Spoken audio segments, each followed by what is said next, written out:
Today we're going to talk about the Lakers' new draft pick, Jalen Hood-Schifino, and what he brings to the team for this upcoming season. Schifino is a pretty big guard at 6'6", but off top, one of his biggest strengths is his ability to pass the basketball. Here he comes off the pick and roll and engages with the big, but check out the subtle inside-out dribble. This gets the big to shift his weight, and now he's guessing. That gives Schifino the perfect window to throw this lob pass. If AD's on the receiving end of this is an easy alley-oop dunk. Next play, pick and roll again, but now the weak side defender is pulled way in on the roller, and that mucks things up in the middle of the floor. But Schifino is able to adjust on the fly and makes the right read to the corner shooter, and he knocks it down.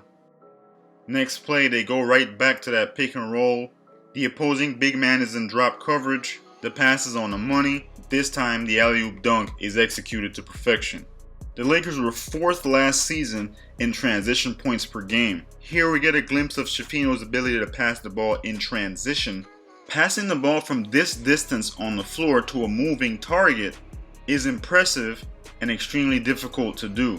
It also tells me that there's great chemistry and synergy between Schifino and his teammates, because you don't throw that pass if you're not on the same page with the guy that's going to go get it.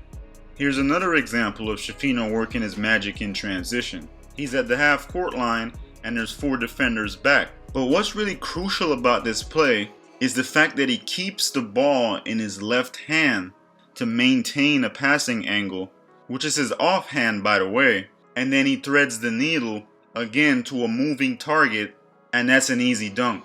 Making one-handed offhand passes on the move is not something you typically see from an NBA guard. Elite guys like Chris Paul and Steve Nash makes these type of passes. Schifino appeared to be most comfortable as a shooter in the mid-range area. Here he comes off the curl and into a handoff. He gets good lift off the floor, uses that leg kick to stay on balance in the air and also to keep his defender at bay, and he knocks it down. Next play, he gets a pick and then quickly recognizes that the defender is in drop coverage, which opens up the middle of the floor. He's able to stop on a dime and gets a pull-up jumper to fall. The guy just makes the game very simple. Next one, same thing.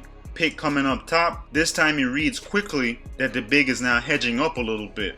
And what does he do in this situation? He uses his speed to get by the big and floats it up and in. So he's definitely shown great ability to make reads and adjustments on the fly, which is a skill that will translate really well at the NBA level. On defense, with being 6'6", naturally has a little bit of trouble staying in front of quicker guards. Like this play, for example, he bites on a hesitation dribble, but doesn't give up on the play and is able to strip the ball to prevent an easy 2 at the basket. On this next play, they try to post him up down low, but at 6'6", 210 pounds, he's able to hold his own. Still gets beat with the spin move, but he's pretty resilient and strips the exposed basketball, again preventing a foul or an easy 2. On drives to the basket, he seems to consistently go to his right hand. He uses that subtle hesitation dribble to freeze his defenders, which gives him that extra step to get to his spot on the floor, and his floater game seems to be on point. If there's one flaw on his drives to the basket, is the fact that most times he avoids contact at the rim. And in this situation, the shot blocker Zach Edey gets the best of him.